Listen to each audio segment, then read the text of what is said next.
오늘의 사연 시작합니다. 안녕하세요. 올해 35 혼기가 꽉 찼다는 이야기를 요즘 부쩍 많이 듣고 있는 여성입니다.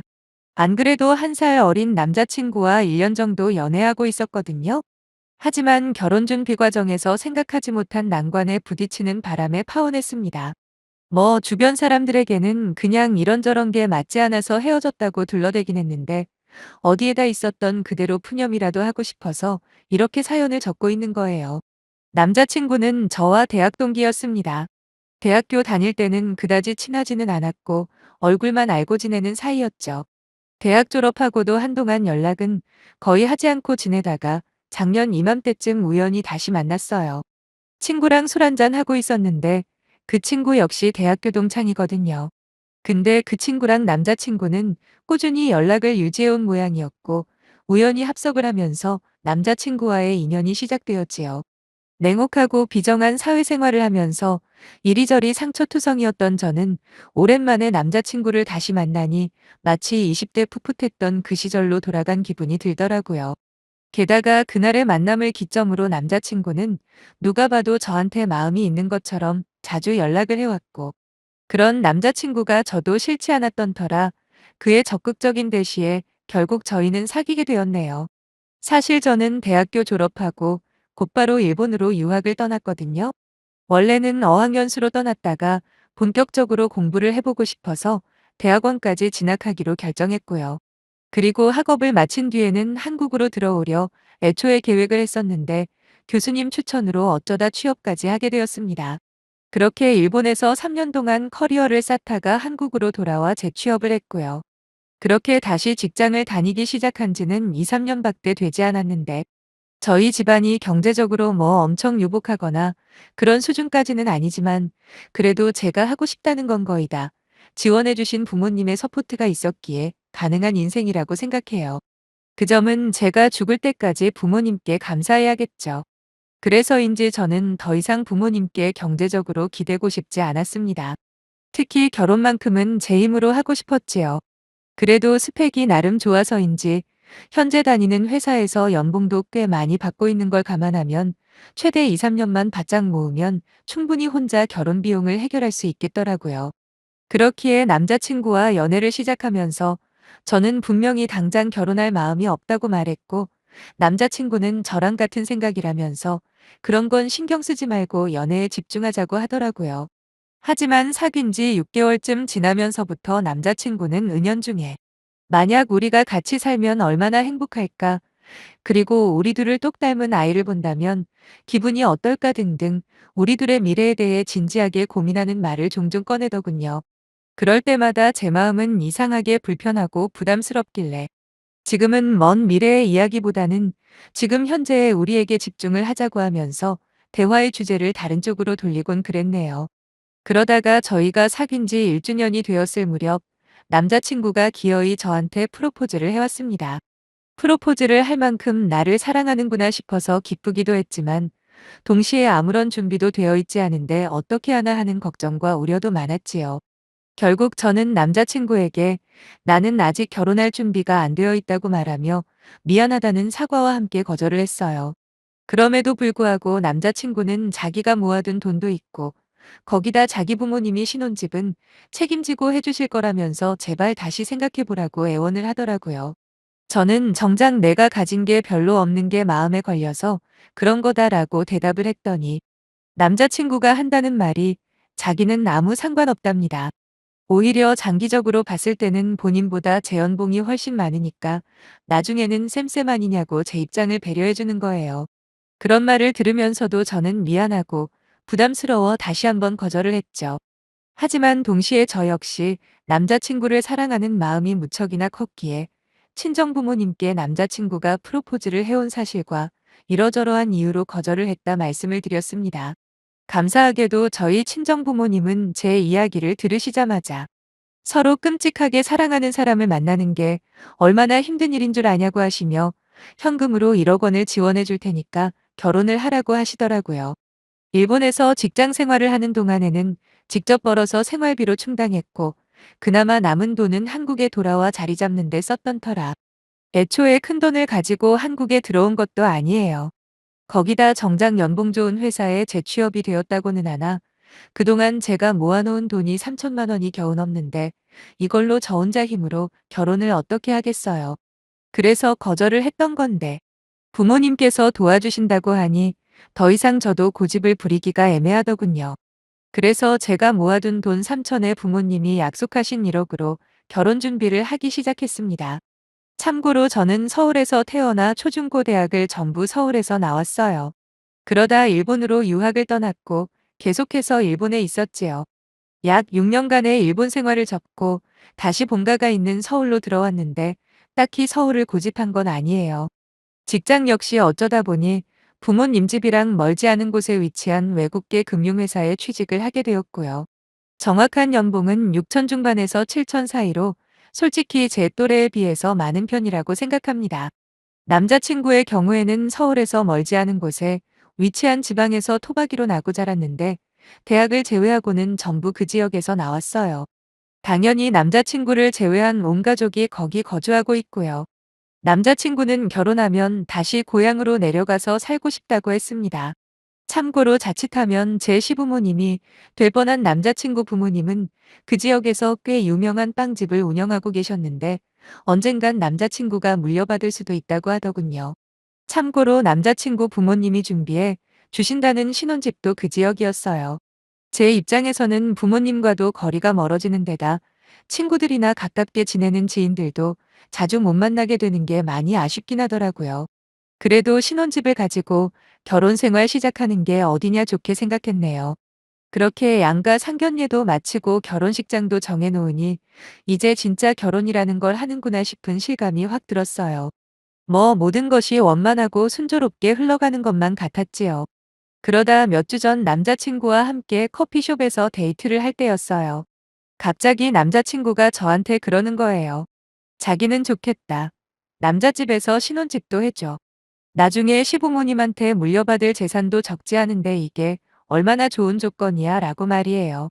그러면서 농담식으로 한다는 말이 얼마 전 본인이 인터넷에서 퐁퐁남이라는 걸 봤답니다. 저도 요즘 사람인지라 그게 무슨 말인지 잘 알고 있어요. 그래서 기분이 확 상했죠. 왜냐하면 퐁퐁남이라는 말이 결코 좋은 뜻이 아니거든요. 과거에 이 남자 저 남자 실컷 만나다가 나중에 결혼할 때는 착하고 능력 좋은 남자 만나서 시집가는 여자들이 제법 있는 건 저도 압니다. 그리고 그런 여자들에게 제대로 남편 대접도 못 받고 돈만 갖다 바치는 남자들을 퐁퐁남이라고 부르고요. 문제는 저와 남자친구 사이를 아무리 뜯어봐도 남자친구가 자기를 퐁퐁남이라고 생각할 만 건덕지가 일절 없는 겁니다. 저는 부들부들 떨리는 손으로 남자친구를 노려보며 물었어요. 지금 무슨 뜻으로 한 말이냐고요. 그랬더니 남자친구는 멋쩍은 듯이 웃으면서 자기는 진짜 괜찮다는 거예요. 사실 20대 여자가 일본에서 오래 생활을 했을 때는 다들 그런 걸 생각한다면서 마치 제가 일본에서 엄청 문란하게 생활했다는 것처럼 단정지어 이야기를 하더라고요. 거기다 일본은 물가나 집세가 비싸기로 유명한데 여자 혼자서 직장 생활만 해가지고 제가 그만큼의 돈을 벌었다는 게 안 믿어진다면서 그래도 과거는 과거니까 자기는 진짜 아무 상관없다네요. 얼마나 쿨한 척을 하는지 오히려 그러니까 더 이상하게 보일 뿐이었습니다. 남자친구의 생색은 그뿐만이 아니었어요. 자기는 현금 5천만 원에 집까지 가지고 결혼하는 거지만 저는 다 해봐야 1억 조금 넘는 돈에 몸만 오는 거 아니냐면서 그러니까 누가 보면 자기를 퐁퐁남으로 생각할 수도 있겠다 싶어 농담을 한 거라네요. 그 말을 듣는데 순간 온몸에 피가 거꾸로 솟고 욕이 목구멍까지 올라차는 기분이 들더라고요. 그래도 주위에 사람들도 있고 하니 최대한 참았습니다. 그냥 자리를 박차고 일어나 커피숍을 나가려고 하자 남자친구가 저를 붙잡으며 아니 농담 한마디 한 거 가지고 이렇게 나올 거냐 오히려 적반하장식으로 따지고 들길래 발걸음을 멈추고 남자친구에게 확실하게 말해줬어요.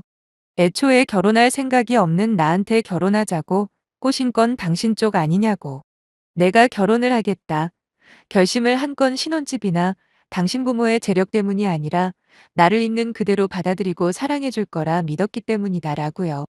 그런데 세상 사람들이 전부 다 나를 문란한 여자라고 오해를 해도 마지막까지 나를 믿어줘야 할 당신이 그딴 헛소리를 농담이라고 한다는 게 믿을 수가 없다고 그랬어요. 지금 이 순간 당신에 대한 모든 신뢰는 무너졌고 당신과의 결혼 역시 내 인생에서 지워버렸다고 말한 다음 남자친구를 그대로 밀쳐버리고 커피숍을 나와버렸네요. 택시를 타고 집으로 가는 동안 분노로 온몸이 부들부들 떨리고 얼굴은 화끈거리고 아주 난리도 아니었습니다. 제가 일본에 있는 동안 당연히 연애도 하고 남자들과 썸도 타고 그랬지만 다른 젊은 사람들이 하는 그런 평범한 연애였지. 제가 뭐가 아쉬워서 양심에 거리낄 만한 그딴 짓을 했겠습니까? 그리고 저보다 훨씬 경제적으로 힘든 한국 여성들도 많이 만났지만 실제로 그런 문란한 일을 해서 돈을 버는 경우는 극히 드물어요. 도덕이나 양심이고 뭐고 일단 대부분 불법인데 아무리 돈이 좋아도 그렇게까지 위험한 일을 쉽게 하겠냐고요. 사실 일본에서 학교를 다니고 직장 생활까지 했다고 사람들에게 말하면 요즘은 많이 좋아졌지만 불과 2, 3년 전만 해도 색안경을 끼고 저를 바라보는 게 느껴지긴 했습니다. 그래도 저는 이해했어요. 왜냐하면 미디어나 뉴스 같은데 노출되는 일본 이미지가 좋은 것보다 안 좋은 게 훨씬 많으니까요. 특히 우리나라와 일본은 옛날부터 불편한 관계잖아요. 그렇지만 누구보다 저를 이해해주는 사람이라고 믿었던 남자친구가 저를 그런 눈으로 보고 있었다니. 정말이지 그 충격과 배신감은 말로 표현하기가 힘들었어요. 남자친구랑 헤어지고 진행하던 결혼 준비들을 없던 일로 돌리는 건 그리 힘들다고 생각하지 않았습니다. 다만 제가 청혼받았다고 했을 때 정말 기뻐하시고 축하해 주시던 부모님이 실망하시는 게 가장 마음이 아팠어요. 결국 택시 안에서 저는 엄청나게 눈물을 흘렸고 한 번 터지기 시작한 울음은 걷잡을 수 없이 커져만 갔죠. 오죽하면 택시 운전하시는 아저씨께서 차를 멈추고 저를 진정시켜 주셨다니까요. 부모님이 어떻게 반응을 하실까 하는 생각에 머릿속이 복잡하기만 해서 집에 도착해도 곧바로 집 안으로 차마 들어가지 못하고 밖에서 한동안 서성였어요. 그러다 마침내 용기를 쥐어짜내 집 안으로 들어갔는데 웬걸 저를 미소로 반겨주시는 부모님 얼굴을 보자마자 또다시 눈물 콧불 범벅이 되는데 불과 1분도 안 걸렸던 것 같네요. 부모님은 저를 보시자마자 화들짝 놀라시며 무슨 일이냐고 물으셨고 처음에는 그냥 대충 둘러댈까도 생각했었습니다. 왜냐하면 뼈 빠지게 고생해서 딸내미 지원해서 사람 구실 할 수 있게 만들어 놨는데 어디서 만난 등신 같은 놈한테 퐁퐁이니 뭐니 그딴 소리나 듣고 다녔다고 하면 저희 부모님 입장에서 얼마나 속이 상하시겠어요. 그래서 가장 흔히 둘러대는 성격 차이로 헤어지기로 결심했다 핑계를 대봤지만 저 자신보다 저를 잘 아는 부모님께서 속으실 리가 만무하죠. 결국 남자친구가 저에 대해서 이런 오해를 하고 있었고 그걸 농담이랍시고 입 밖으로 꺼내길래 이 결혼은 안 하는 게 답이다 싶어 이별 통보를 했다고 솔직하게 말씀을 드렸어요. 그러자 저희 아버지는 남자친구에게 별의별 상욕을 퍼부으시며 당장이라도 찾아가서 가만히 안 놔두겠다 노발대발 하시더라고요. 괜히 긁어서 부스럼만 만들면 오히려 우리가 피곤해질 거라 달래드리며 겨우 말겼습니다. 그리고 그럴 가치도 없는 인간이라고 그저 부모님께 죄송한 마음뿐이라며 사과를 드렸어요. 부모님 역시 당신들도 저한테 결혼을 재촉하지 않았냐. 그러니 이번 일은 누구 한 사람만의 잘못이라기보다 지독하게 운이 안 좋은 케이스라고 위로를 해주셨습니다. 그러면서 차라리 결혼 전에 그딴 인간인 걸 알아서 다행으로 여기자고 하시더군요. 남자친구는 그날 이후로 하루도 빠짐없이 하루에도 수십 통의 전화와 문자를 걸고 보내왔습니다. 원래부터 장난을 잘 치고 선 넘는 농담도 종종 하던 사람이긴 했지만 이번에 자신을 퐁퐁남으로 비교하면서 자기가 훨씬 손해보는 결혼을 한다며 생색낸 건 절대로 장난이라는 변명으로 넘길 수 없다 생각합니다. 오히려 그 사람 마음속 깊은 곳에 숨겨져 있던 진짜 본심이 새어나왔다고 저는 보거든요. 그러니 남자친구가 아무리 연락해오고 매달린다 해도 제 마음은 조금도 흔들리지 않았고 나중에는 저희 집 앞까지 찾아와 자기가 잘못했다며 빌더라고요. 심지어 나중에는 남자친구 부모님께서도 연락을 해오셨는데 처음에는 어떻게든 자기 아들이 잘못 말했다며 사과를 하시는 척 하더니 결국에는 어떻게 살았는지 증거라도 있냐 뭐 그런 소리를 하면서 찜찜하긴 하다네요. 그러면서도 제가 이 정도로 강경하게 나오는 걸 보면 또 제 말이 맞는 것 같다면서 믿어줄 테니 적당히 이쯤에서 그만하고 얼른 둘이 결혼하라고 하시는데 솔직히 결혼을 하기로 약속한 사이일 뿐이지 뭐 동거를 했다거나 사실혼 관계도 아니라 확실하게 파혼을 하는 것 말고는 뭔가 시원하게 되갚아줄 건 딱히 없더군요. 그나마 제가 얼마나 열심히 살았는지 아는 몇몇 대학 동기들이 제가 파혼을 할 수밖에 없는 이유를 주변에 널리 전파해주는 바람에 남자친구는 이제 얼굴도 들고 다닐 수 없는 그런 상황이 된 모양이더라고요. 지금 생각하면 귀싸대기라도 한 대 올려붙이고 헤어질 거라는 후회도 남긴 하지만 그래도 일이 더 커지기 전에 이런 썩어빠진 사고방식을 가진 인간들의 민낯을 알게 돼서 다행이다 싶은 마음뿐이네요. 푸념처럼 늘어놓은 이야기였지만 그래도 제 이야기에 관심 가져주시고 저만의 임금님은 당나귀귀 대나무 숲이 되어주신 분들 모두 감사드립니다.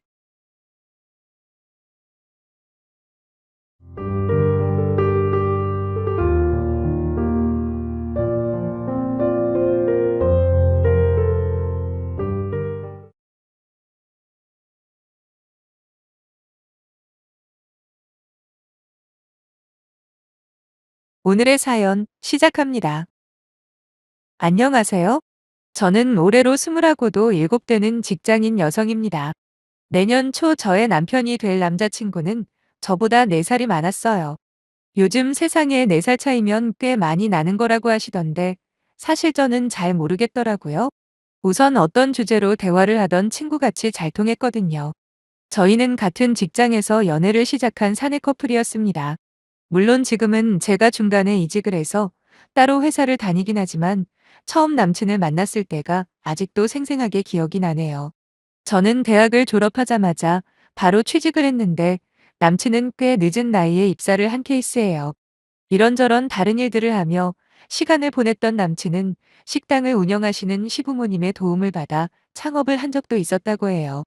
그런데 하는 일이 잘 풀리지 않았고 그 뒤로는 단기 알바나 건설 현장 일용직 같은 일을 전전하다 운 좋게 저희 회사에 들어오게 되었던 거죠. 엄청나게 좋은 기업은 아니었지만 그래도 이름 있는 탄탄한 회사였고 아무나 들어오고 싶다고 해서 들어올 수 있는 곳은 절대로 아닙니다. 남친 나이에 신입사원으로 입사하는 경우는 정말 흔치 않은데 그 당시에 영업팀에 사람이 부족해서 상대적으로 나이가 많고 어느 정도의 사회 경험에 창업 경험까지 있는 남자친구가 입사를 하게 된 거죠. 남녀 사이라는 게 대부분 그렇듯 우연한 계기로 친하게 지내면서 정이 쌓였고 그렇게 2년 전부터 좋은 감정으로 사귀다가 내년에 결혼 약속까지 해둔 상황이었습니다. 저나 남자친구 둘 다 성향이 참 비슷해요. 사치 부리는 건 별로 안 좋아하고 돈을 아껴 쓰는 편이거든요. 그래서 버는 돈의 대부분을 모으면서 연애를 해왔어요. 물론 저라도 친구들처럼 좋은 옷 좋은 화장품이 싫은 건 아니지만 제가 무슨 부잣집 딸도 아니고 남들 하는 거 전부 다 따라하고 살면 돈은 언제 모으겠어요. 나름 열심히 절약하며 살다 보니 올해 말에 적금이 하나 끝나면 제가 모은 돈이 5천만 원은 되겠더라고요. 집에서 출퇴근하고 월급도 대부분 모으다 보니 또래 친구들보다는 많은 금액이라고 생각합니다. 남자친구한테 프로포즈를 받은 뒤로 지금까지 대충 얼마나 모았냐고 물어본 적이 있어요. 작년 말에 어머님 병원비에 500만 원 보태드린 걸 빼고 나면 지금 통장에는 4천만 원 조금 안 되게 있다고 하더군요. 저희 두 사람 모은 돈을 합치더라도 솔직히 결혼 자금으로 넉넉하지는 않다는 거 알아요. 하지만 결혼을 뒤로 미루고 싶은 마음은 없었죠. 우리 두 사람이 연애하면서 마음이 잘 맞았기 때문에 앞으로도 같이 살면서 돈 관리를 열심히 하면 충분히 집 사고 다 할 수 있을 거라는 자신이 있었거든요. 저희는 신혼집이건 뭐건 부모님 도움 바라지 말고 저희끼리 알아서 하는 쪽으로 합의했습니다. 참고로 저희 친정 쪽은 부모님 노후가 어느 정도 준비는 되어 있긴 해요. 하지만 그렇다고 빵빵하게 여유가 있는 수준은 아니고 그냥 평범한 중산층이라고 보시면 될 겁니다. 더군다나 제 위로 아직 결혼하지 않은 오빠가 한 명 있기 때문에 부모님의 도움을 기대하긴 힘든 상황이에요. 그래서 그냥 없으면 없는 대로 은행 대출 받아서 신혼집 얻고 그렇게 시작하려 했습니다. 반면에 남자친구 부모님 댁은 이번에 결혼 승낙 받으려고 몇 번 가본 적이 있거든요. 시외 곽이긴 하지만 2층짜리 전원주택에서 사십니다. 앞에 넓은 잔디밭과 조경도 예쁘게 잘 해놨었고 무엇보다 깔끔한 외경과 넓은 평수가 정말 마음에 쏙 들긴 했네요. 그리고 제가 인사를 드리러 갔을 때도 남친 부모님께서 집에서 답답하게 저녁 먹지 말자고 하시면서 마당에서 바베큐를 해주셨거든요. 덕분에 꽤나 즐거운 파티 분위기로 인사를 마칠 수 있었지요. 물론 입에 발린 말인 건 알지만 당신들 못난 아들을 선택해줘서 고맙다며 본인들은 무조건 찬성이라고 반겨주시기까지 했습니다. 한눈에 봐도 저희 집보다 좋은 환경처럼 보였고 남자친구와 결혼하게 된다면 최소한 시부모님에게 도움은 못 받더라도 저희가 시부모님을 책임지고 부양해야 하는 일은 없을 거라 생각되었어요.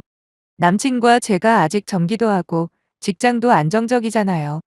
그러니까 양가 부모님 도움 없이도 얼마든지 잘 살 수 있을 거라 자신했었는데 생각하지도 않은 사건이 생겨버렸죠. 상견례도 다 마치고 결혼식 날짜까지 잡아놓은 상황에서 남자친구가 갑자기 시부모님 댁 2층에서 신혼생활을 시작하자는 게 아니겠습니까?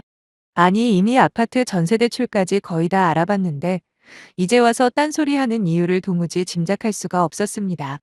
저희가 사는 지역이 서울이나 수도원이 아니라 지방에 있는 중소도시라서 그럭저럭 살만한 아파트 전세를 얻으려면 1억 5천으로도 가능하거든요. 물론 신축이나 넓은 평수의 아파트는 3억짜리 전세도 있긴 하지만 적당하게 출퇴근하기 편하고 나중에 아이가 생기더라도 아파트 내부에서 운영되는 어린이집이 있는 아파트도 1억 5천이면 정말 충분하더라고요. 저희 두 사람 모은 돈에 1억 정도 전세 대출 받아 혼수까지 해결을 하면 별다른 어려움은 없습니다. 아이를 낳게 되더라도 저는 계속 맞벌이를 할 예정이고 지금 받는 두 사람 월급만 하더라도 700에서 800은 됐기 때문에 충분히 견적이 나왔거든요. 당연히 남자친구와도 전부 다 합의가 된 사항인데 이제 와서 갑자기 딴소리를 하는 게 너무 당황스러웠죠. 시부모님 집에 제가 갔을 때 진심으로 감탄하고 부러워했던 건 사실이지만 그렇다고 신혼생활을 그 집 2층에서 하자는 건 말이 안 되잖아요. 거기다 저희가 2층에 살더라도 어떤 간섭도 하지 않을 거라고 시부모님이 약속을 해줬다면서 합가를 하자는데 여러분들이 제 입장이라면 이해가 되시겠어요? 분명히 얼마 전까지만 해도 은행에서 전세 대출을 함께 알아보고 있었는데 왜 갑자기 말이 달라졌냐고 따졌어요. 그러자 남자친구는 처음에 은행 대출 핑계를 대더라고요. 지금 대출이자가 높아져서 한 달에 갚아야 하는 금액이 너무 많이 늘어났다는 게 그 이유였죠. 물론 남자친구 말이 틀린 건 아니에요. 지난 여름에 알아봤던 대출 이자율이 3%대였는데 지금은 5%까지 올라버렸으니 이자 부담이 늘어난 건 확실하게 맞긴 합니다. 하지만 그래봤자 한 달에 10만 원 정도 더 내는 수준이거든요. 저희 두 사람 소득을 고려해 봤을 때 그렇게까지 크게 부담되는 건 아니었고 저희가 조금만 아껴서 생활하면 문제될 일도 아닙니다. 그런데 지금까지 한마디 언급도 없던 대출이자를 들먹이며 합가를 하자고 하는 게 말이 안 되잖아요. 뭐하러 서로 불편하고 힘들게 같이 살아야 하냐고 그냥 원래 계획했던 대로 따로 살자고 그랬습니다. 하지만 남자친구는 그 사이 무슨 일이 있었는지 너무나도 생각이 확고해졌더라고요. 그러면서 시부모님 집에서 살게 되었을 때의 이점들을 늘어놓는 겁니다. 생활비도 월등히 절약이 되는 건 물론이고 우선 은행 대출을 받지 않아도 된다며 저를 설득하려고 노력을 했습니다. 거기다가 평생 같이 살자는 것도 아니고 딱 2년만 살면서 목돈 모아서 나가잡니다. 물론 그 말이 완전히 허무맹랑한 소리가 아니라는 건 저도 인정합니다. 하지만 제가 문제를 삼는 건 같이 살고 안 살고가 아니에요. 왜 뒤늦은 타이밍에 그런 결정을 하자는 거죠. 처음부터 그런 의사가 있다는 걸 알았다면 충분한 시간을 가지고 의논을 했을 테고 막상 진짜로 2년 동안 합가를 하던 안 하던 어찌되었든 그건 우리 둘이 함께 결정을 하는 거잖아요. 물론 솔직히 말해서 결혼 시작부터 시부모님과 같이 살고 싶은 마음은 없기도 했고요. 저는 아무리 생각해봐도 그건 아닌 것 같다고 절대로 남자친구 의견에는 동조를 못하겠다 확실하게 이야기를 했습니다. 아마도 남자친구는 저를 설득할 자신이 있었던 모양인지 저의 단호한 거절에 많이 당황하는 눈치였고 결국 진짜 이유를 실토하더군요. 자기한테 지금 결혼 자금이 없답니다. 이건 또 무슨 소리냐고 했더니 남친 부모님께서 운영하는 식당이 코로나다 뭐다 해서 그동안 상황이 꽤 안 좋았다고 합니다. 그래서 주택담보대출을 받았는데 돈을 다 갚지도 못하고 만기가 도래했고 그러던 차에 제가 자기 부모님 집을 너무 좋아하는 걸 보고는 딱 2년만 합가했다가 나중에 갚아드린 돈까지 받아서 나올 계획이었다고 하는 거예요. 아니, 아무리 그럴듯한 계획이라고 해도 제가 알지 못하는 이상 그게 무슨 의미가 있겠습니까? 안 그래요? 상상도 못했던 이야기를 듣고 어처구니가 없었고, 이 상황을 어떻게 받아들여야 할지 아무런 생각도 안 났어요. 그럼 지금 당신한테 결혼 자금 자체가 아예 없는 거냐고 하니까 얼마 전에 자기 돈으로 정리해드려서 현재 300만 원 정도가 남아있답니다. 한마디도 못하고 그저 멍하니 있는 저에게 남자친구가 그러더라고요. 부모님이 그 빚을 어쩌다가 지게 되었는지, 그리고 얼마나 급박한 상황이었는지 등등 입에 침까지 튀어가며 설명을 해주고 있었지만 정작 제 귀에는 한마디도 들어오지 않았습니다. 그저 처음부터 나를 속이려고 한 건가 싶은 생각뿐이었고, 비록 세심하게 저를 잘 챙겨주는 모습과 성실한 모습 때문에 결혼까지 선택하긴 했지만 이렇게 무책임하고 자기 위주의 남자인 줄은 몰랐네요. 솔직히 처음부터 부모님 빚을 갚아야 하는데 어떻게 하느냐.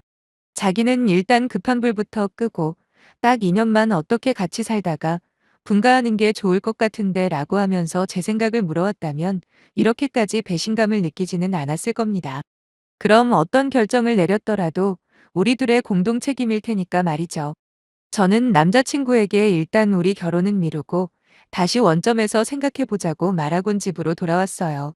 한 차례 말다툼을 하고 집으로 혼자 돌아오면서 곰곰이 생각을 해봤습니다. 그런데 내가 어디까지 이해를 해줘야 할지 도저히 감이 안 잡히더라고요. 저희 부모님에게 이 사실을 그대로 말씀드렸고, 뭐 당연하겠지만 저희 부모님은 두 분 다 그딴 놈이랑은 결혼 때려치우라고 난리가 났었죠. 아무리 급박한 상황이라고 해도 그렇지 부모가 돼가지고 자식 결혼 자금으로 빚 갚을 생각을 하는 게 말이 되냐고요. 거기다 그런 일이 있으면 진작에 찾아와서 상의를 하는 게 인지상정일진데 지들 멋대로 하고 나서는 무슨 대출 핑계 대면서 은근슬쩍 같이 살자고 하는 꼬라지가 전형적인 사기꾼 집안이랍니다. 저도 부모님과 같은 생각이었어요. 몇 년 동안 일해서 모은 결혼 자금을 자기 아내가 될 사람에게 이런 방구도 없이 부모님 빚 갚아버리는 남자친구나 또 그 돈이 아들의 결혼 자금이라는 걸 알면서도 넙죽 받아버린 남친 부모님도 전부 다 이해가 안 가기는 마찬가지였죠. 모르긴 몰라도 제가 남친 부모님 집에 갔을 때 좋아했던 모습만 보고는 철저하게 자기들 편한 대로 계산을 했던 거였을 겁니다. 대충 둘러대고 분위기를 몰아가면 제가 어쩔 수 없겠지 하며 따라올 거라고 말이죠. 그렇게 생각하니까 더 화가 나더라고요. 처음부터 완전히 무시당한 기분이 들었고, 만약에 이번 한번 참고 넘어간다면 앞으로 살면서 얼마든지 저한테 물어보지도 않고 큰일들을 저지를 사람처럼 느껴졌어요. 저희 부모님 말씀을 쭉 듣다 보니까 저도 자연스럽게 생각이 정리가 되었습니다. 그리고 곧장 남자친구한테 전화를 걸어서 우리 결혼은 없는 걸로 하기로 하고 당분간 우리들 사이도 거리를 두는 게 나을 것 같다 그랬어요. 거의 헤어지자는 말이나 다름없는 말이었는데 남자친구가 제 말을 듣자마자 갑자기 전화기 너머로 울먹이는 목소리로 우리 헤어지는 거냐 묻더라고요. 모르겠어요. 사람 마음이라는 게 참 희한하죠. 평소 같으면 남자친구가 우는 모습을 보인다면 안타깝고 불쌍하게 보였을 겁니다. 하지만 안 그래도 정이 떨어진 상태에서 남자가 울기까지 한다는 생각이 드니까 그나마 남아있던 정마저 싸그리 사라지는 기분이었어요. 그리고는 남자친구가 사과랍시고 한다는 말이 더 대박이었습니다. 네가 돈을 그렇게 중요하게 생각하는 줄 알았으면 우리 부모님 빚 안 갚고 모른 척했어야 하는데 내가 진짜 미안해라고 하네요. 이게 사과라고 하는 거랍니까? 지금 제가 화가 난 포인트를 전혀 이해 못하고 단순히 가지고 있는 돈을 썼기 때문에 제가 파혼하자고 했다는 식으로 말을 하길래 자세하게 하나하나 설명을 해줄까도 생각했어요. 근데 갑자기 그게 무슨 소용인가 싶더군요. 어차피 다시 만날 생각이 조금도 남아있지 않은데 그 인간 머릿속에 내가 어떤 사람으로 인식되어 있는 게 뭐가 중요하겠냐고요. 오히려 저를 속물에다가 나쁜 여자로 기억하는 게 어찌 보면 더 좋을지도 모른다는 생각까지 들었어요. 요즘 왜 하도 데이트 폭력이다 뭐다 시끄럽잖아요. 그냥 돈 때문에 헤어졌다고 해두는 게 괜히 저를 따라다니며 귀찮게 하지도 않을 거고 여러모로 그 편이 낫다 싶어 제가 그랬습니다. 파혼하는 이유가 뭐 그리 중요하냐고요. 그냥 우리 인연은 여기서 끝이니까 부디 귀찮게 하지 말라는 경고를 끝으로 저희는 그렇게 헤어졌습니다. 아니 헤어졌다고 착각을 했던 거죠. 그때부터 한동안 파혼 사실을 알리느라 진땀을 빼야만 했어요. 진짜 청첩장만 안 돌렸을 뿐이지 전셋집까지도 거의 구하기 직전이었거든요. 처음엔 굳이 파혼까지 해야만 했냐 의아해하던 사람들도 제 이야기를 듣고 나면 저보다 더 광분해서는 차라리 지금 타이밍에 알게 된 걸 다행으로 생각하랍니다. 더 늦기 전에 돌아설 수 있는 것도 천운이라고 하면서 말이죠. 뭐 저도 일정 부분 동의해요. 문제는 한 달인가 흘렀을 때였을 겁니다. 어느 정도 이별의 후유증도 거의 사라질 무렵 하루는 회사에서 퇴근을 하는데 헤어진 남자친구가 찾아왔더라고요. 그것도 그냥 찾아온 것도 아니고 정장에다가 꽃다발까지 들고 말이죠. 하필 그날이 저희 팀 회식 날이어서 저 혼자도 아니었는데 지금도 그때 생각만 하면 얼굴이 다 화끈거릴 지경이라니까요. 멀리서 저를 보자마자 달려와서 무릎을 꿇더니만 들고 온 꽃다발을 주는 게 아니겠습니까? 받았냐고요? 미쳤습니까? 그런 걸 받았다가 무슨 일을 당하려고요. 이게 무슨 병신짓이냐고 물어봤습니다. 그랬더니 제가 화내고 욕하는 거 전부 다 이해한다네요. 대신에 자기한테 2년만 달랍니다. 그러면 그동안 다시 돈을 모아서 올 테니까 그때 처음부터 다시 시작하자는 말도 안 되는 소리를 짓거리더라고요. 옆에서는 직장 동료들이 제게 도움이 필요하면 말하라길래 필요 없다고 그러고 남자친구를 노려보며 입을 열었습니다. 2년이건 20년이건 내가 널 왜 기다리냐고. 그리고 몇 천억을 들고 온다고 해도 내 남은 인생에서 너랑 다시 만날 일은 절대 없을 거라고 소리를 질러버렸네요. 그리고는 지나가는데 방해되니까 등신짓 하려면 저기 내 눈에서 안 보이는데 가서 하라 했더니 또 다시 눈에 눈물이 그렁그렁한 겁니다.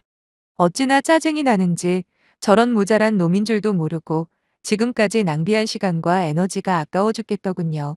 하지만 그와 동시에 하마터면 저런 놈과 결혼을 할 뻔했다는 생각에 제 스스로 반성도 많이 했습니다. 나름대로 사람 하나는 잘 본다고 자부했는데 어떻게 골라도 저런 폭탄을 골랐는지 말이죠. 그 후로도 두세 번 남자친구가 찾아오길래 나중에는 저희 회사 남자 직원까지 나서서 아주 개망신을 줬더니 그제서야 자취를 감추더라고요. 들리는 말로는 저랑 헤어진 충격으로 자기 부모님하고도 인연을 끊다시피 하고 회사도 그만뒀는지 잘렸는지 아무튼 제정신이 아니랍니다. 어떻게 보면 자업자득 아니겠습니까? 부모님 빚을 갚아주는 건 충분히 이해하고도 남아요. 저한테 그런 일이 생겼어도 똑같이 그랬을 테니까요. 하지만 그게 문제가 아니라 결혼을 하겠다는 놈이 자기 아내가 될 사람한테 아무런 대화조차 하지 않고 자기 혼자 진행했다는 게 저는 도무지 이게도 안 되고 용서가 안 된다는 거죠. 아무튼 곤란한 시간도 모두 지나가고 지금은 원래의 제 일상으로 돌아왔으니까 앞으로는 제 인생 살아야죠. 별 볼 일 없는 제 사연에 관심 가져주신 분들 모두 늘 행복하시길 바리며 이만 줄일게요. 감사합니다.